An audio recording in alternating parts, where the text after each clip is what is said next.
seorang koruptor sebagai pertanggungjawaban moral. Saya mau minta klarifikasi, ini tanggung jawab siapa? Bapak malu nggak sih? Apakah saya dengar permintaan maaf yang benar berarti orang-orang menjadi korban?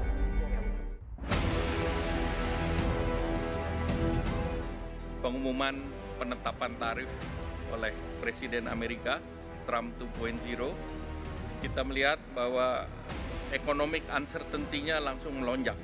Terjadi gejolak pasar uang seluruh dunia, pelemahan mata uang di emerging market, kemudian juga retaliasi tarif oleh China, kemudian rantai pasok global juga terganggu.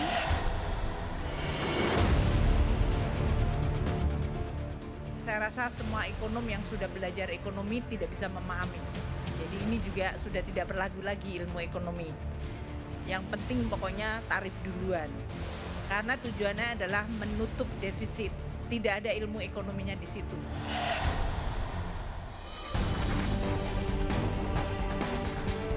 Apa yang terjadi sekarang ini bisa dikatakan menimbulkan ketidakpastian dunia. Banyak negara yang cemas. Padahal sebenarnya pendiri-pendiri bangsa kita dari sejak dulu, dan termasuk saya bertahun-tahun saya sudah ingatkan, mari kita bangun ekonomi kita dengan sasaran berdiri di atas kaki kita sendiri.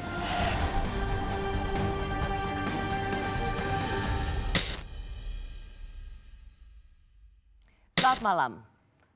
Indonesia dikejutkan dengan keputusan Trump kenaikan tarif resiprokal sebesar 32%. Kekhawatiran muncul karena kebijakan tarif Trump disebut-sebut tak hanya mempengaruhi perdagangan tapi juga nasib jutaan tenaga kerja di Indonesia. Malam ini saya mengundang ekonom senior Universitas Indonesia yang juga anggota Dewan Ekonomi Nasional, Dr. Muhammad Khatib Basri. Pak Khatib Basri, selamat malam. Terima kasih sudah di Rosi, akhirnya. Rosi, selamat malam, udah diundang, kehormatan buat saya. Saya boleh panggil Mas Dede aja ya? Silakan. Mas Dede, kemarin ketika Sarasehan itu adalah pertemuan yang paling lengkap dan interaksi antara pemerintah dengan komposisi yang paling lengkap dengan para pelaku usaha. Presiden, Menko Perekonomian, Menteri Keuangan, Gubernur BI dan jajaran kabinet lainnya. Ada Mas Dede juga kemarin. Yang paling, saya mau masuk hal yang cukup banyak diperbincangkan. Saya tahu bahwa ini adalah bagian dari kelakar. Sri Mulyani mengatakan ini tidak ada yang tidak pernah terjadi. Tidak ada dalam ilmu ekonomi. Jadi para ekonom yang tergabung dalam IC ini pokoknya kelakarnya adalah ini percuma belajar atau something like that. Jadi kalau seorang Menteri Keuangan saja atau para ekonom melihat bahwa ini tidak ada dalam ilmu ekonomi, bagaimana sebenarnya menjelaskan apa yang terjadi? Begini ya, ini sebetulnya memang kalau dilihat dari konsep ekonomi dengan penerapan tarif yang bervariasi ya, di Indonesia 32%, untuk Cina lebih lagi. Itu kan implikasinya adalah konsumen di Amerika akan kena. Karena 52% dari produk di Amerika itu bahan baku dan barang modalnya datang dari impor. Jadi bayangkan kalau kemudian dikenakan biaya masuk tinggi, pasti ekonomi Amerika itu juga akan kena. Sehingga tentu secara rasional, buat apa kebijakan ini dilakukan gitu. Bagaimana mungkin ada kebijakan yang justru sebenarnya melukai rakyatnya sendiri? Persis, kalau kita lihat dalam konteks itu. Tetapi saya kira kita juga harus melihat ini di dalam konteks yang namanya bargaining game di dalam game teori. Ya. Jadi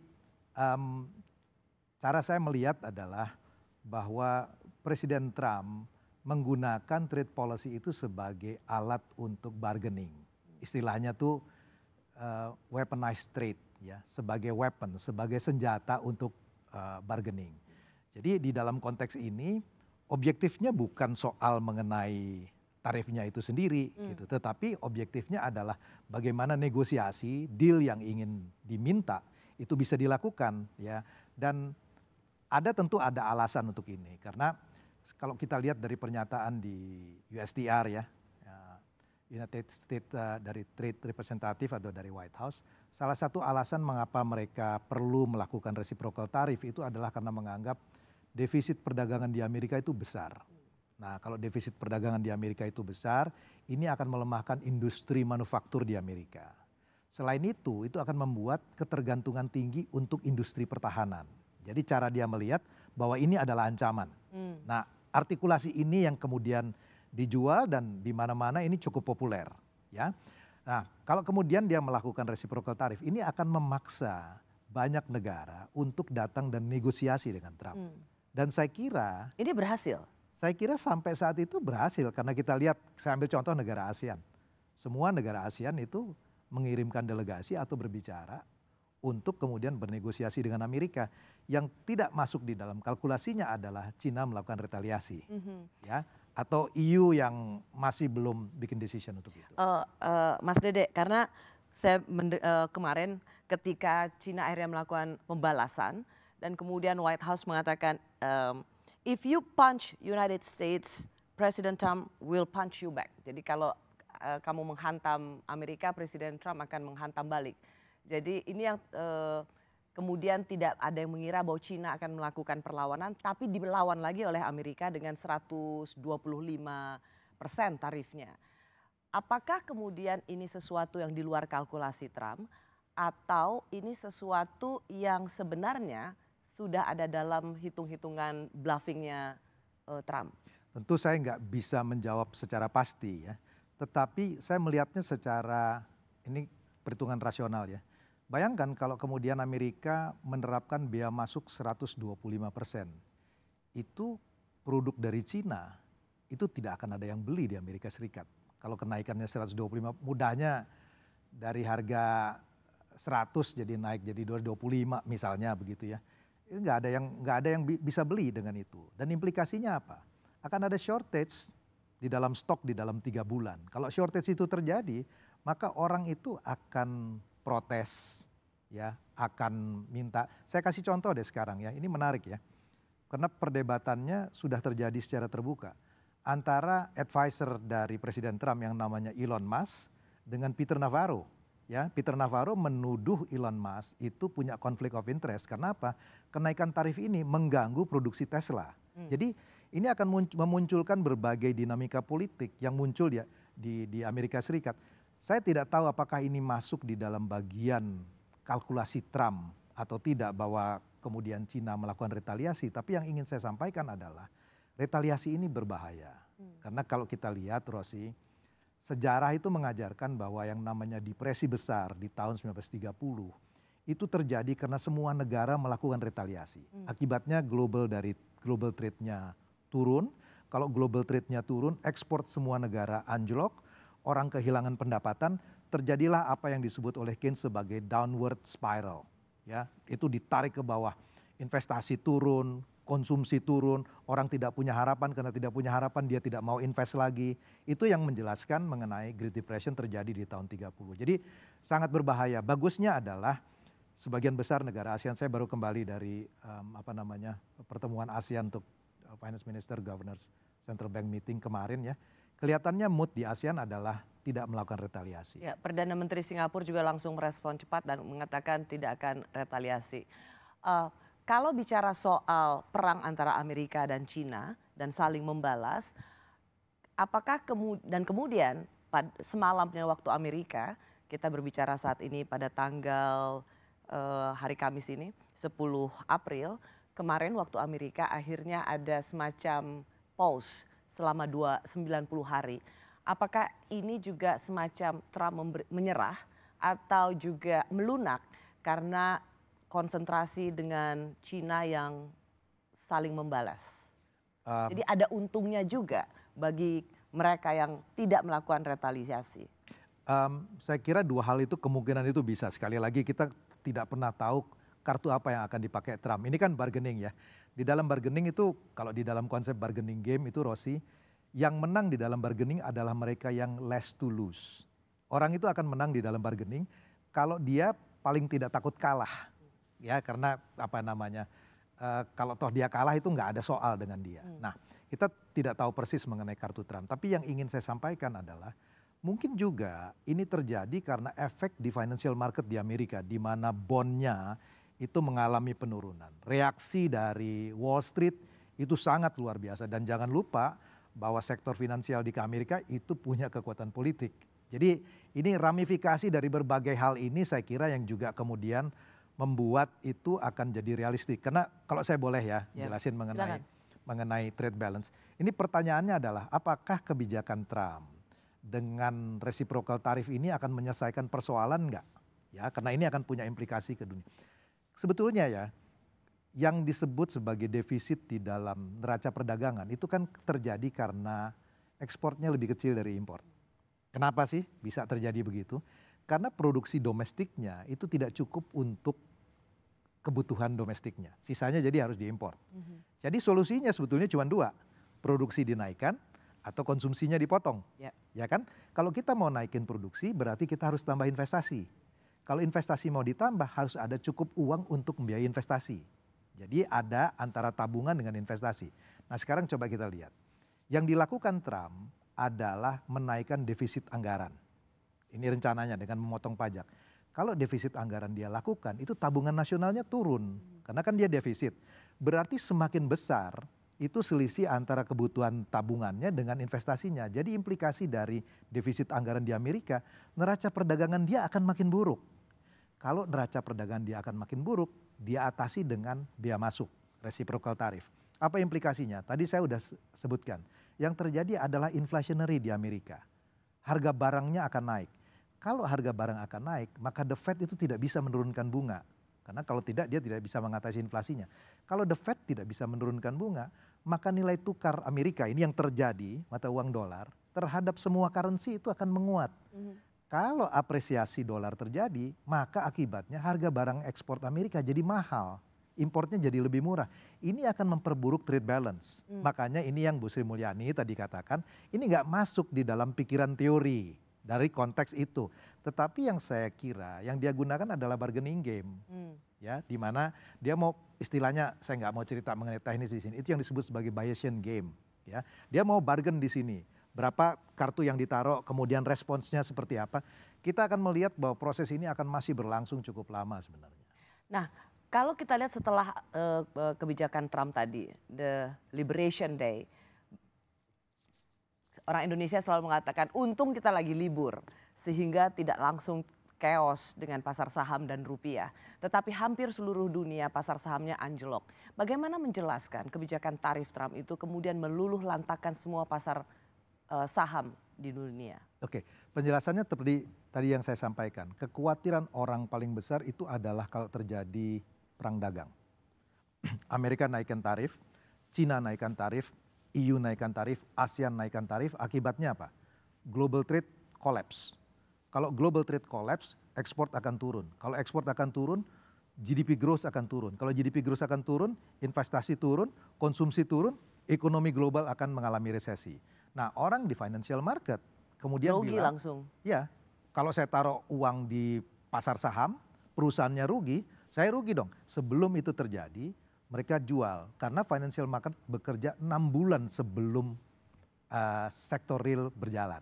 Jadi itulah yang kemudian menjelaskan kenapa stock market drop, kemudian mata uang di berbagai negara drop, itu yang menjelaskan pada saat itu sebenarnya. Nah, bagaimana kemudian posisi Indonesia sebenarnya? Karena toh waktu dibuka kemarin memang langsung ada mitigasi dari Bursa Efek Indonesia.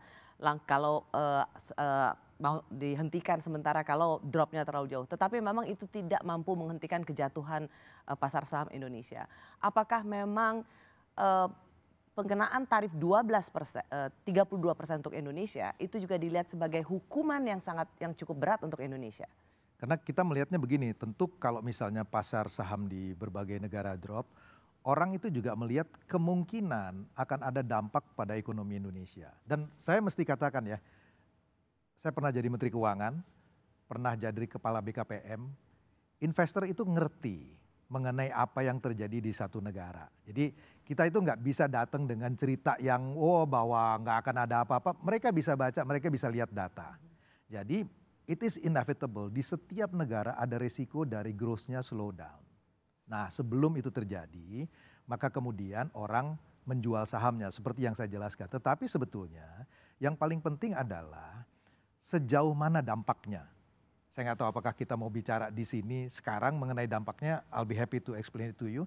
Kalau saya melihat dampaknya kepada Indonesia itu relatif terbatas, Rosi. Relatif terbatas itu meaning positif atau negatif? Ini, Ambil, saya coba bicara dalam bahasa manusia biasa ya. Ambil katakanlah baseline kita 5%. Oke? Dengan adanya reciprocal tarif dari Trump, maka global trade pasti akan turun. Ekspor kita pasti akan turun. Kalau ekspor kita turun, investasi kita pasti akan turun. Kalau investasi turun, GDP growth pasti turun. Oke? Tapi ingat, sumbernya adalah ekspor. Nah, saya kasih sebuah analogi yang mudah-mudahan nggak terjadi. Cara terbaik untuk tidak kalah di dalam Piala Dunia adalah tidak ikut. Pasti, 100% guaranteed, mudah-mudahan kita ikut di Piala Dunia.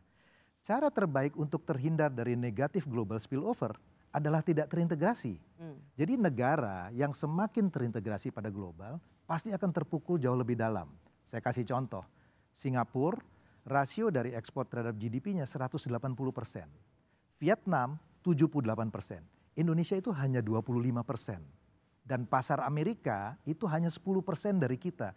Jadi kalau 10% dari 25%, we are talking about only 2.5% ya of GDP. Jadi bisa dibayangin dampaknya akan relatively less. Ada satu estimate yang dilakukan oleh Bank Dunia misalnya, mereka memperkirakan bahwa dengan efek ini growth kita itu akan turun, tapi turunnya mungkin hanya 0,5%.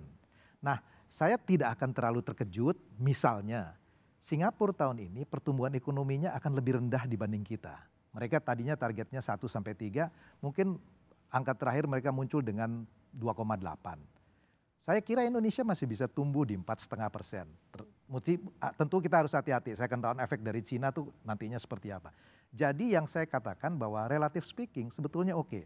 Dan Rosi jangan lupa ya, satu hal yang penting ya, ini saya selalu mengatakan begini, Indonesia is probably one of the least unattractive countries in the world. Not because we are doing great, but because the other part of the world are in trouble. Jadi karena dunia ini kacau, kita paling lumayan gak kacau lah gara-gara tadi share dari ekspor terhadap GDP-nya kecil.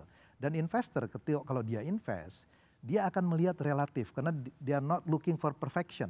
Gak ada yang perfect, tapi dia cari yang returnnya relatif lebih baik di antara negara ini. Dia akan masuk kalau returnnya baik. Tapi satu hal, return itu bisa terjadi kalau pasti. Peraturan, segala macam. Itu sebabnya maka diregulasi jadi penting. Kalau misalnya tadi secara sederhana sebelum saya menutup bagian ini, jadi kenapa apa yang terjadi pada Amerika atau kebijakan tarif Trump itu tidak atau relatively tidak seburuk yang dikhawatirkan banyak orang? Karena Indonesia itu tidak terlalu bergantung atau ekspor kita ke Amerika itu tidak vital atau tidak sebesar yang terjadi di Singapura maupun Vietnam. Jadi kita dari satu itu sebenarnya bukan situasi ekonomi yang ideal untuk pertumbuhan ekonomi, tetapi untuk situasi ini disebut yang namanya blessing in disguise. Betul, saya bilang makanya kita beruntung ya, satu, itu yang saya sebut apa yang disampaikan oleh pemerintah kemarin, saya sebut sebagai good policy response. Tetapi in addition to that, kita juga beruntung, makanya saya sebut sebagai good policy response and good luck. Saya mau masuk ke bagian kedua karena meskipun tadi Pak Khatib Basri sudah mengatakan relatively kita tidak akan terlalu terdampak terburuk sekali terhadap dari apa yang terjadi pada kebijakan Trump di Amerika. Tetapi bagaimanapun juga sebelum ada Trump kita sendiri sudah mengalami slowdown ekonomi. Apalagi menurut banyak ekonom dunia kita bisa saja masuk dalam resesi global. Bagaimana dengan Indonesia? Saya masih bersama mantan Menteri Keuangan pada tahun 2013 sampai 2014 yang juga pernah ditunjuk sebagai Kepala BKPM 2012-2013 Dr. Muhammad Khatib Basri, biasa dipanggil Mas Dede. Di bagian yang awal Mas Dede sudah memberikan semacam penjelasan bahwa kita itu karena kondisi kita tidak akan terdampak terlalu buruk lah seperti yang dihadapi oleh Singapura, Vietnam yang memang sangat tergantung pada ekspor di Amerika. Tetapi kalau kita lihat JP Morgan misalnya sebelumnya sudah mewanti-wanti bahwa akibat kebijakan Trump ini maka ada peluang resesi. Dan kemudian setelah adanya tarif ini dia merevisi peluang dunia masuk resesi itu 60%. Jadi pertanyaannya, meskipun kita tidak terlalu terdampak terhadap kebijakan Trump, tetap saja ketika dunia masuk resesi dengan peluang 60%, maka Indonesia juga punya peluang ke dalam situasi yang sangat sulit. Bagaimana menjelaskan ini, Mas Saya Dede? setuju. Saya katakan bahwa it is inevitable, tidak terhindarkan bahwa akan ada perlambatan ekonomi. Tapi kan jalurnya kalau global dengan lokal itu melalui ekspor. Jadi tadi yang saya katakan, peran dari ekspor itu sangat menentukan sebagaimana global spillover itu masuk ke Indonesia. Nah, di negara kita tadi saya katakan 25%. Jadi efeknya seburuk-buruknya ya 25%, karena kan negara kita itu konsumsi domestiknya besar. Itu yang menjelaskan Rosi ya, kalau Anda ingat. Situasi terburuk kita itu mungkin Asian Financial Crisis 98 atau COVID. COVID itu nggak ada produksi sama sekali. What happened during COVID? Kontraksi kita itu minus 2,1% loh. Itu salah satu yang paling kecil. Kenapa? Karena memang ekonomi domestiknya besar. Efek dari ekspornya kecil. Itu yang tadi menjelaskan. Jadi kalau dikatakan bahwa kita akan terdampak, pasti akan terdampak. Kalau kita bilang bahwa growth kita akan naik, ya enggak lah, pasti akan turun. Makanya estimasi dari World Bank mungkin akan turun setengah, jadi 4,5% akan terdampak. Yang paling penting sebetulnya adalah memitigasi. Itu yang paling penting ya. Karena ini sesuatu yang kita nggak bisa hindarkan. Yang paling penting menurut saya adalah mengerti persoalan. Karena kalau bicara sama investor yang dia mau tahu adalah are we on top of the problem? Kita nggak denial. Jadi saya tadi katakan kita ngerti persoalan bahwa akan ada tekanan pada ekonomi kita. Ya. Kemudian yang kedua, kalau kita tahu nggak apa yang mau dilakukan. Kalau kita tahu apa yang mau dilakukan, apa langkahnya? Itu saya kira yang sangat penting sebetulnya. Ya, kita bisa discuss. Jadi itu yang saya katakan. Makanya kalau kemudian eksternalnya terdampak, ada dua hal yang kita lakukan. Bagaimana membuat ekspor kita tetap kompetitif. Kemudian yang kedua adalah bagaimana mendorong ekonomi domestik. Nah, kalau perspektif ini disampaikan dan jelas, orang akan lihat bahwa oh ini Indonesia nggak jelek-jelek amat. Gitu. Ya, mendorong konsumsi domestik karena itulah sebenarnya yang sebagian besar dari mana pertumbuhan ekonomi Indonesia. Mas Dede, saya mau masuk ke dalam pada waktu pengumuman yang terjadi kita memang lagi sedang libur dan itu kalau saya membaca tulisan Dubes Indonesia di Singapura yang mengatakan pemerintah Indonesia seperti tidak memiliki sense of crisis karena meskipun libur harusnya tetap memberikan penjelasan apa yang terjadi dibandingkan dengan Perdana Menteri Lawrence Wong misalnya mengatakan dengan jujur bahwa ini situasi yang sulit. Mungkin kita tidak bisa seperti biasa lagi, tetap kita ini masuk ke dalam situasi yang sangat berat, yang berbahaya malahkan Perdana Menteri Singapura. Berbeda sekali dengan kecepatan reaksi dari pemerintah Indonesia. Ini yang juga membuat banyak orang pelaku usaha, investor nervous, kalau seperti kayak nggak terjadi apa-apa gitu.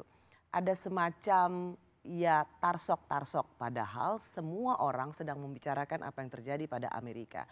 Apakah menurut Anda kegugupan lalu semacam ketidakpercayaan itu juga karena kurang sigapnya pemerintah menjelaskan apa yang sebenarnya terjadi dan bagaimana pemerintah bisa menghadapinya?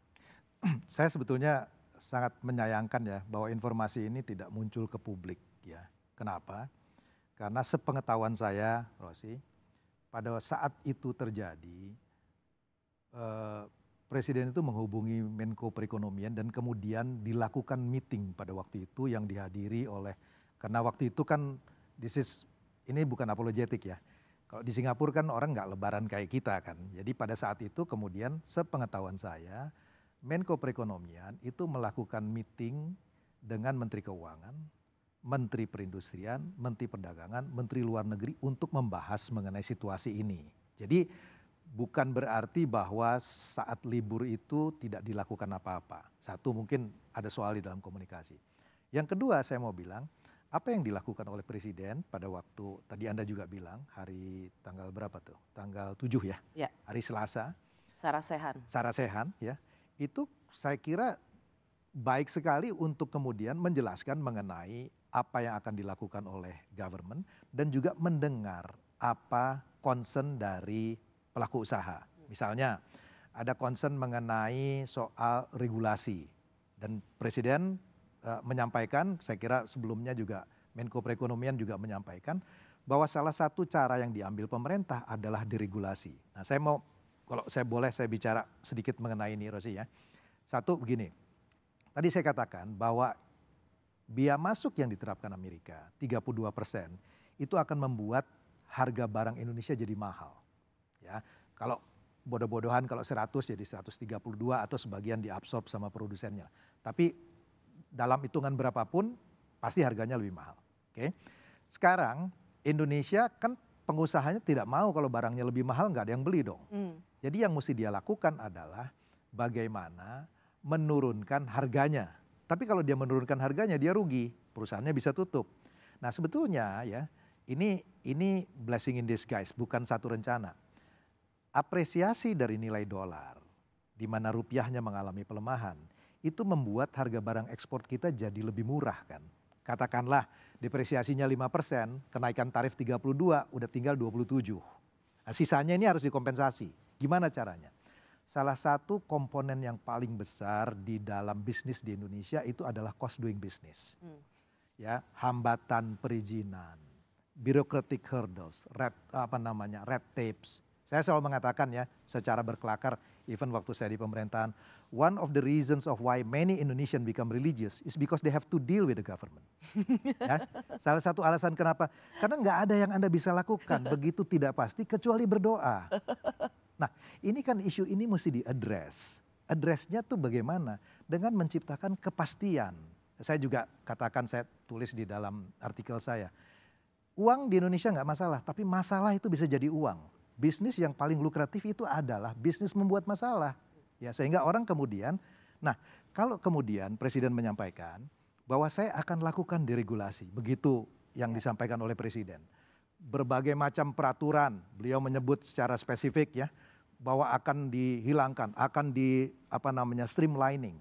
Nah ini Rosi, ini mengingatkan saya apa yang terjadi pada pertengahan 80-an. Kalau kita lihat data, itu ada era di mana ekspor non migas kita tumbuh 20-26% di pertengahan 80. Apa yang dilakukan pada waktu itu oleh teknokrat? Satu, dia lakukan devaluasi, ya mirip nih dengan depresiasi sekarang. Yang kedua adalah series dari deregulation. Saya ingat tuh ya, itu Profesor Sumitro ada punya paper namanya Inpres 485, itu muncul di majalah Prisma. Itu selalu bicara mengenai perbaikan deregulasi, mengurangi ekonomi biaya tinggi. Jadi kalau ini sebetulnya dilakukan, itu beban dari private sectornya bisa turun. Karena cost yang paling tinggi itu adalah ketidakpastian di sini. Nah, karena Mas Dede ini, Anda tidak saja seorang ekonom senior, Anda juga binder dandet di pemerintahan dan sekarang juga di Dewan Ekonomi Nasional. Apakah memang kengerian banyak orang terhadap situasi ekonomi saat ini adalah kengerian yang terberat? Situasi yang terberat dibandingkan yang pernah Anda alami selama Anda menjabat sebagai Menteri Keuangan? Rasanya enggak, karena yang paling berat itu COVID-19. Kalau COVID-19 itu tidak ada produksi. Ya, Indonesia saya kasih contoh ya. Pasar Amerika itu 10% dari total ekspor. Berarti kan yang 90% kan bukan pasar Amerika. Kalau kita percepat kerjasama EU-SEPA Indonesia dengan Eropa, kita bisa alokasikan, bisa pindah ke sana. Second largest pasar kita adalah intra-trade ASEAN. Kita bisa berdagang ke sana. Jadi tadi seperti saya katakan, efeknya ada. Tapi ya tadi 10% ke Amerika, katakanlah ini bodoh-bodohan ya, hilang pasar Amerika, ya kita hilang 10% dari total ekspor. Jadi kalau ditanya yang terberat, jawaban saya COVID-19 itu yang paling berat. Dan itu seluruh dunia nggak ada produksi karena orang mau kerja aja nggak bisa. Ya, jadi ini bukan situasi yang paling berat sebenarnya. Saya tidak mengatakan bahwa ini tidak ada problem dan kita harus akuin. Tetapi relatively speaking itu mungkin tidak seberat COVID-19. Tapi apakah pertanyaan banyak orang ekonomi Indonesia gelap? Saya masih bersama Dr. Khatib Basri. Banyak orang kemudian tetap nervous, grogi karena ada situasi yang tidak pasti. Dan Presiden Prabowo sendiri juga mengatakan ada situasi ekonomi yang tidak pasti. Nah, Mas Dede, orang kemudian dengan badai PHK, lalu kemudian situasi ekonomi global yang juga cukup tidak menentu, lapangan pekerjaan yang menipis. ekspor yang juga mengalami hambatan. Apakah bagaimana Anda menjelaskan situasi saat ini di mana banyak orang secara hati masih merasa grogi melihat ekonomi Indonesia? Oke, saya lihat ini karena ini isu terpisah dari Trump ya. Karena saya mesti mengatakan bahwa ekonomi kita di dalam 10 tahun terakhir itu stagnan di 5%. Oke, tumbuhnya di 5%. Dan di dalam periode 2019 sampai 2023 ya, kalau kita lihat Rosi, ini sesuatu yang jadi concern saya mulai raise issue ini sejak tahun lalu sebetulnya. Itu adalah the bottom 40% terbawah itu pertumbuhan spendingnya, ya, income-nya itu 2% in real terms. Jadi kalau dengan inflasi mungkin sekitar 4%-an. Mereka itu cukup terbantu karena berbagai program sosial pemerintah. Yeah. Apakah itu BLT, apakah itu PKH. Bansos lah. Bansos ya. The top 15% itu mengalami pertumbuhan yang cepat sekali. In real terms itu 4%. Bayangkan, jadi kalau kita pakai inflasi mereka mungkin tumbuh itu sekitar 6%-an. Ini di periode 2019-2023. Itulah orang-orang yang kita lihat di konser, yang pergi beli iPhone, yang traveling, itu kelompok itu. Tapi ada kelompok yang disebut sebagai decile 5-8, 50-80, itu experience negative growth. Jadi ini makanya saya katakan isu mengenai kelas menengah itu adalah isu yang serius. Kenapa saya katakan begini? Karena ada satu hal kejadian di Chile yang disebut sebagai Chilean Paradox. Ekonominya semuanya baik, tetapi ketika pemerintahnya mau naikin fare metro beberapa sen, terjadi demonstrasi besar. Karena kelas menengahnya di-neglect. Nah, saya kira kita juga harus realistis dan melihat situasi ini. Bahwa ini adalah situasi yang harus diadres. Makanya saya bilang kita juga tidak di dalam posisi denial. Makanya Anda, Rosi, kalau ingat pada waktu awal Januari ketika pemerintah mengeluarkan stimulus, salah satu yang dipropos oleh DEN itu adalah membuat electricity bills, ya, tagihan listrik itu sebetulnya kita minta berapa bulan itu gratis. Karena ditaruh di bawah 2.200 itu adalah mereka yang ada di desil 5-8 supaya purchasing powernya naik. Nah, jadi yang ingin saya katakan adalah memang harus ada yang dilakukan untuk mendorong perekonomian domestik. Ya, itu apakah melalui yang disebut sebagai fiscal stimulus atau berbagai kebijakan lain, nanti kita bisa diskusikan. Jadi memang ada concern itu dan itu adalah legitimate. Kenapa itu terjadi? Sepanjang periode 2019-2023, sebagian besar job yang tercipta itu adalah informal. Ya, betul. Bandingkan dengan 2009-2014, di mana sebagian besar job yang tercipta itu adalah formal sector, upahnya tinggi. Tetapi ini adalah di dalam 5 tahun terakhir, itu yang terjadi adalah sektor informal yang upahnya jauh lebih rendah. Jadi concern itu adalah concern yang legitimate. Betul, karena misalnya versi Kementerian Tenaga Kerja itu 18.000 tenaga kerja kehilangan pekerjaannya. Tetapi kalau dari asosiasi buruh itu sekitar 40.000. Ada untuk awal tahun ini, Januari sampai Maret kalau nggak salah, 2025. Meskipun ada ketidaksamaan data, tapi katakanlah kita ambil tengahnya, katakan di 25.000 tenaga kerja kehilangan pekerjaannya. Jadi kita seperti dihantam 2 kali. Meskipun efek Trump itu tidak terlalu dramatis atau tidak terlalu kejam menghantam Indonesia, tetapi sebelum ada Trump, kita sendiri punya problem domestik yang belum selesai. Yaitu soal bagaimana tenaga kerja, ketidakpastian ekonomi. Mengapa saya mengadres ini, Mas Dede? Inilah yang kemudian membuat para pelaku usaha semakin merasa kecil hati. Karena situasi ini belum juga diberikan penjelasan apa yang bisa dilakukan oleh pelaku usaha. Apalagi sekarang sudah kuartal pertama. Pasti dengan ada kebijakan Trump ini, itu akan mengubah rencana mereka di kuartal berikutnya. Jadi menggambarkan situasi dalam negeri yang belum selesai, ditambah dengan kebijakan Trump, apa sebenarnya yang harus menjadi pemahaman kita bersama? Oke, 2 hal tadi saya katakan. Yang pertama adalah buat yang mereka orientasi ekspor, tadi saya katakan diregulasi. Ya, karena itu akan membuat biaya produksinya jadi jauh lebih murah. Jangan lupa loh, 90% dari import kita itu adalah bahan baku dan barang modal. Jadi kalau itu relatif murah, kita akan bisa compete. Belum lagi berbagai pungutan. Itu satu hal, kita bisa bicara detail mengenai itu. Tapi yang kedua, Rosi, akibat dari deregulasi akan ada sektor yang mungkin akan kalah dari kompetisi. Nah, pemerintah itu harus melakukan upaya perlindungan untuk ini. Nah, di sini saya lihat peran dari fiscal stimulus itu penting. Ya, kemana fiscal stimulus itu harus dialokasikan? Harus dialokasikan kepada, ini saya kasih contoh ya. Di Amerika itu kenapa fiscal stimulusnya itu kadang-kadang nggak terlalu efektif? Karena di sana orangnya relatif kaya, jadi kalau dia dikasih uang tambahan, dia nabung. Di kita, dari uang yang ada aja itu nggak cukup, jadi kalau dikasih uang tambahan, dia pasti belanja.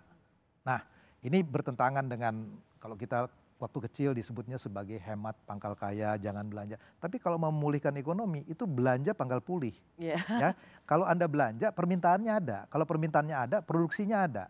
Nah, kalau pemerintah misalnya memberikan bantuan sosial kepada kelompok miskin, orang miskin tuh nggak bisa nabung, dia pasti belanja, dia pasti spend.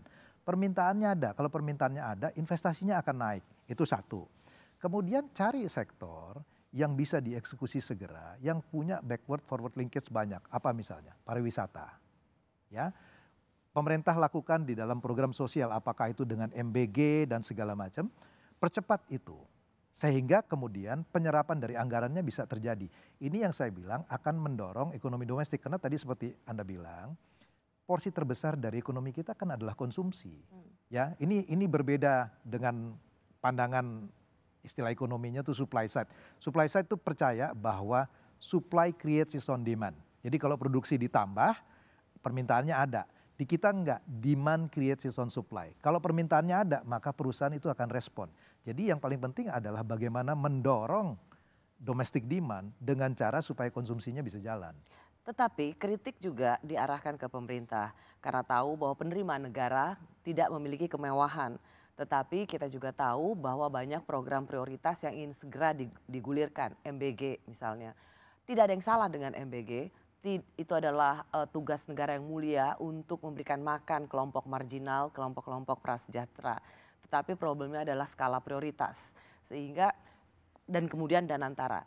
Saya ingin merangkum dengan cepat bagaimana pertanyaan dan skeptisme melihat bahwa situasi ekonomi ini dianggap masih belum jelas karena penerimaan negara tidak terlalu bisa mewah, tetapi banyak sekali program yang ingin digelontorkan. Ada MBG, ada Danantara, ada Koperasi Merah Putih, ada perumahan 3 juta perumahan. Sehingga orang melihat bahwa apakah sebenarnya kita ini sedang membangun sesuatu yang nggak real. Padahal pandangan orang tentang apa yang dikerjakan pemerintah itu kan penting untuk menjadi fondasi confidence atau kepercayaan. Oke, saya ngomong sebagai seorang yang pernah jadi Menteri Keuangan ya. Anchor kita itu adalah defisit anggaran. Tidak bisa lebih dari 3%. Ya, udah dikunci di undang-undang. Persis. Dan Anda waktu itu hadir di Sarasehan, statement yang paling clear dibuat oleh Menteri Keuangan Sri Mulyani adalah saya akan jaga defisit anggarannya di bawah 3%. Sisanya itu soal realokasi.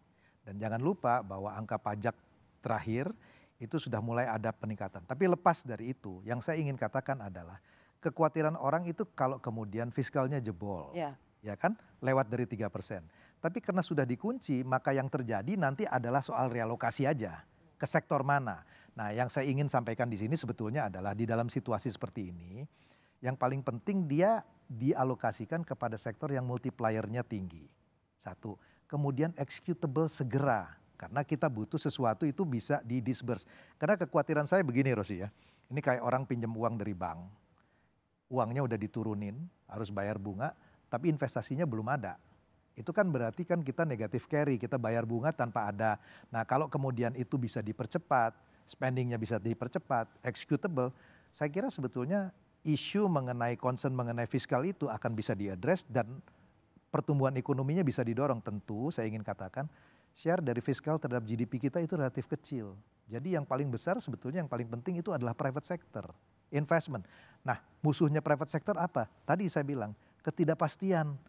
Kalau peraturannya sebentar berubah, ya managing birokrasi. Itu yang sebetulnya makanya saya bilang apa yang disampaikan kemarin oleh pemerintah dengan diregulasi itu adalah sesuatu yang luar biasa. Oke, kalau gitu menjawab pertanyaan saya sebelumnya. Jadi ketika ada orang bertanya-tanya, ini jebol nggak sih APBN kita karena begitu banyak program ya, dengan biaya yang besar dan ingin digelontorkan dengan cepat. Saya mencatat apa yang dikatakan atau saya mengingat apa yang sangat digarisbawahi oleh Menteri Keuangan. Semua program prioritas pemerintah itu sudah masuk dalam APBN. Artinya memang Menteri Keuangan memberikan jaminan bahwa apa yang penting itu sudah dianggarkan. Sesuatu yang mungkin, ini kalimat saya, yang belum prioritas, meskipun itu dibilang, oh sekian juta ini.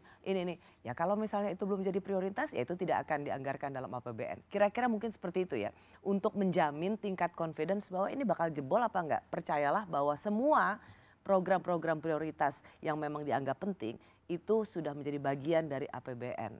Dan tidak akan jebol. Betul, karena itu adalah undang-undang. Ya. Jadi nggak bisa dilanggar kan. Jadi soal realokasi nanti prioritasnya tentu keputusan dari kabinet ya. Tetapi yang saya mau bilang adalah kekhawatirannya adalah apakah fiskalnya akan lebih dari 3%? Jawaban saya adalah enggak. Rupiah sudah 17.000 dan itu udah menembus batas psikologis. Lalu kemudian ada situasi ketidakpastian. Apakah ekonomi Indonesia kita gelap? Gini ya, saya jawab. Waktu saya meninggalkan kabinet tahun 2014, itu rupiah kita 11.200 Rosi. Oke. Terus kemudian sebelum kejadian Trump berapa? Di sekitar 16.000. 16 ribuan. Dalam 10 tahun tuh kita depresiasi berapa? 47%. Saya nggak mau bilang ya, saya nggak mau katakan bahwa nggak apa-apa. Kita nggak krisis juga. Ya, yang saya mau bilang adalah selama bahwa depresiasi rupiah itu gradual, tidak menimbulkan kepanikan, orang itu accustomed terhadap hal-hal seperti itu. Saya nggak tahu. Tapi awal krisis 98 itu di 17.000 loh. Persis, tahu nggak kenapa alasannya? Karena orang tidak terbiasa dengan flexible exchange rate. Jadi mungkin sekarang orang, saya nggak tahu, itu jangan-jangan sebagian cukup happy sebetulnya kalau rupiahnya melemah kan dia udah taruh di dalam US dollar. Jadi portfolionya itu sudah dibagi. Orang tuh accustomed terbiasa dengan fluktuasi. Yang harus dijaga adalah pelemahan rupiah itu punya dampak inflationary. Karena banyak barang import dari kita itu import. Itu yang punya efek kepada kenaikan harga. Makanya tadi saya bilang bantalan sosial itu jadi penting. Saya tidak mengatakan bahwa kurs itu tidak penting ya. Bank Indonesia selalu hadir di pasar ya. Bukan untuk pegging the level tapi yang namanya smoothing the volatility. Karena buat bisnis itu yang paling penting adalah stabil sebetulnya. Yang paling bahaya itu kalau rupiahnya anjlok seketika. Nah tahun 98 kenapa itu terjadi? Itu orang tidak terbiasa dengan flexible exchange rate. Dia pinjam uang di dalam US dollar. Kemudian dilakukan di dalam investasinya dalam rupiah. Begitu rupiah dilepas tiba-tiba utangnya naik. Sekarang itu hedging dilakukan. Jadi saya lihat ini angka yang paling ini real. Anda, Mas Dede, Anda sedang tidak tidak sedang hanya ingin menghibur bahwa tenang 17.000.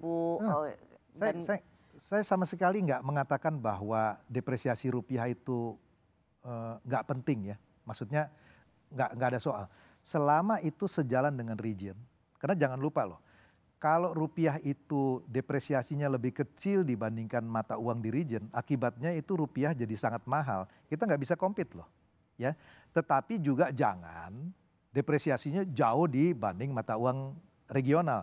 Jadi selama itu dia di dalam proses yang normal, itu sebetulnya sesuatu hal yang menurut saya itu juga bisa menjaga competitiveness ekspor kita gitu. Jadi kalau orang kemudian menganalogikan atau menyamakan dengan apa yang terjadi rupiah sebelum di krisis 97, Anda mengatakan ini sama sekali situasi yang berbeda meskipun sama-sama diawali dengan rupiah 17.000.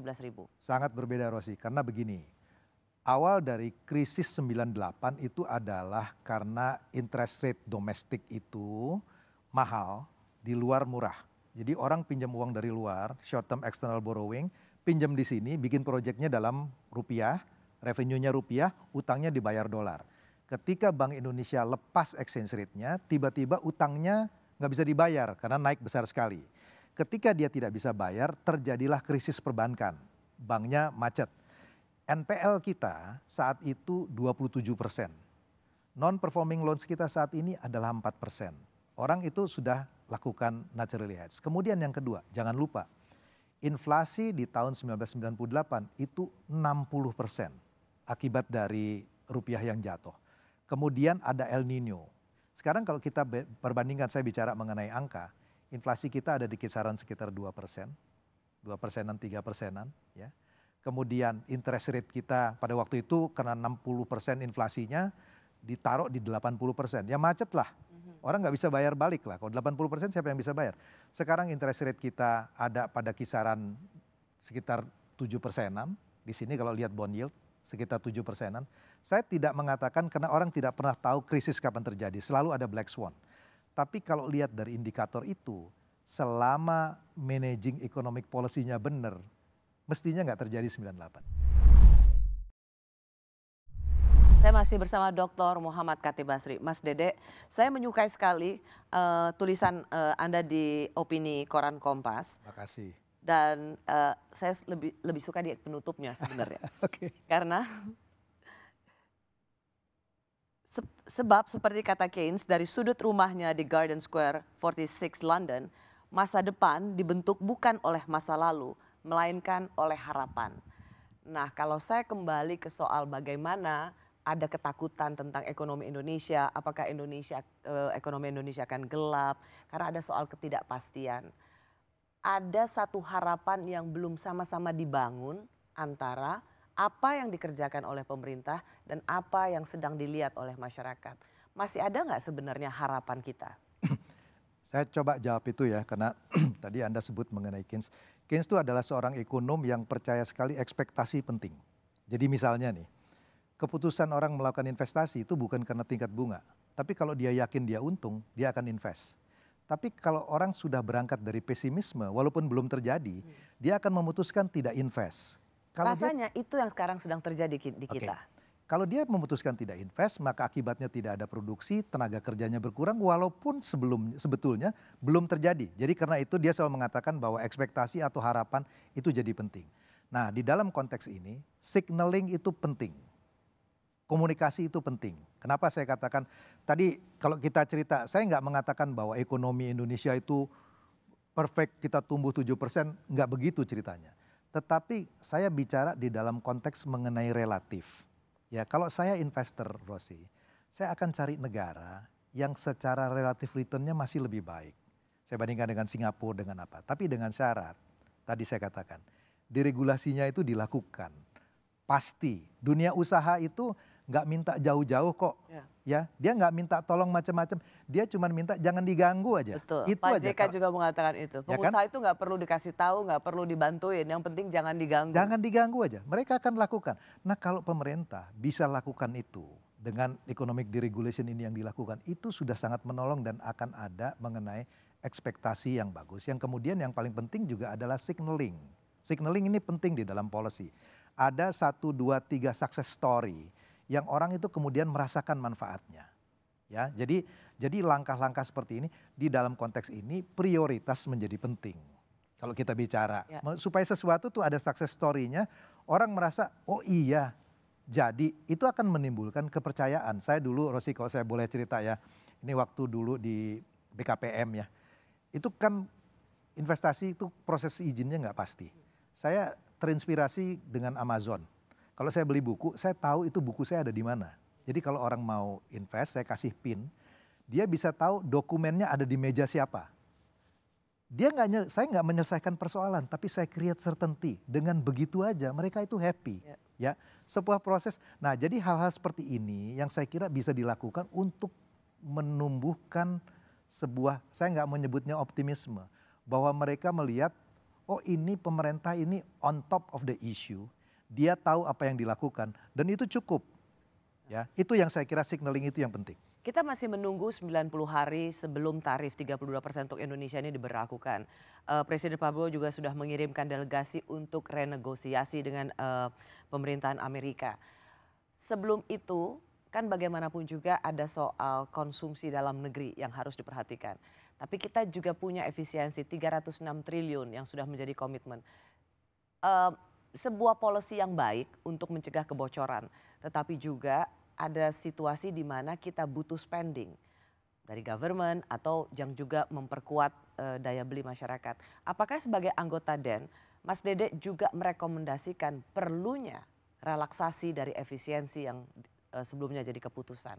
Oke, kalau pandangan kami itu begini, efisiensi itu harus dilakukan karena jujur aja, Rosi, ada banyak spending kita itu yang nggak terarah, ya kita banyak lah bisa disebut. Tapi efisiensi itu tidak bisa dilakukan yang namanya one size fits all. Saya kasih contoh, kalau pakai formula itu nggak mungkin. Ya misalnya kalau kita mau potong semua perjalanan dinas, ya Kemlunya nggak kerja, dia main internet aja atau BKPM-nya nggak kerja, ya kan? Atau nggak bisa dilakukan dengan one size fits all. Apa yang bisa dilakukan? Sebetulnya audit.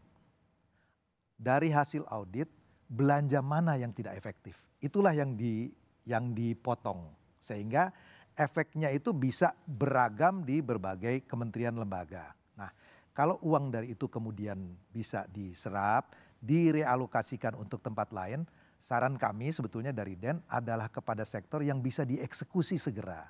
Supaya jangan begini, kita efisiensi sekarang, tapi kemudian uangnya baru bisa di-spend tahun depan atau kuartal 4. Uangnya ngendap. Yeah. Tapi kalau bisa dieksekusi segera, itu akan bisa mendorong growth. Jadi sebetulnya kuncinya di sana gitu. Karena memang agak andaikan ada kebijakan. Apa yang dikatakan oleh Presiden dalam sarasehan kemarin itu disambut cukup baik oleh pelaku pasar, deregulasi,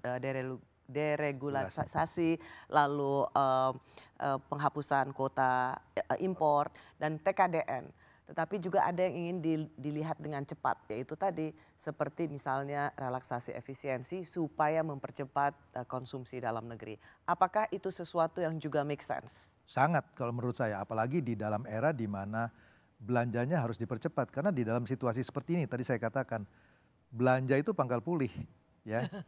Itu kalau analoginya Keynes kita nggak usah tiru lah ya.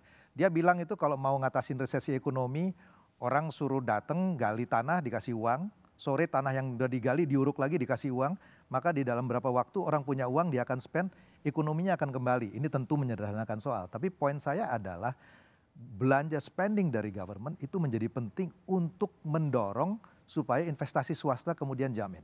Ya. Dr. Muhammad Khatib Basri, terima kasih. Selalu senang bicara dengan Mas Dede. Terima kasih sudah diundang, Rosi. Thank you ya, Mas Dede. Sama-sama, Rosi. Terima kasih juga bagi Anda yang menyaksikan program Rosi. Kita jumpa lagi Kamis depan. Tetaplah di Kompas TV, independen, terpercaya. Selamat malam.